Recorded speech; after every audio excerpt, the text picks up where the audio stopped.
আচ্ছা, সম্পাদ্যটা হচ্ছে ত্রিভুজ অঙ্কন, যেখানে একটা বাহু দেওয়া থাকবে আর বাহু সংলগ্ন দুটো কোণ দেওয়া থাকবে।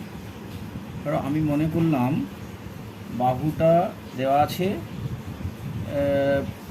6 সেন্টিমিটার, তার মানে আমি ফার্স্ট হচ্ছে 6 সেন্টিমিটার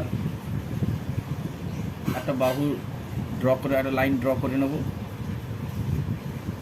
এখানে লিখে ফেলব 6 সেন্টিমিটার। এইবার ত্রিভুজটা আঁকার জন্য ফার্স্ট আমি কি করব, একটা বড় লাইন টেনে নেব।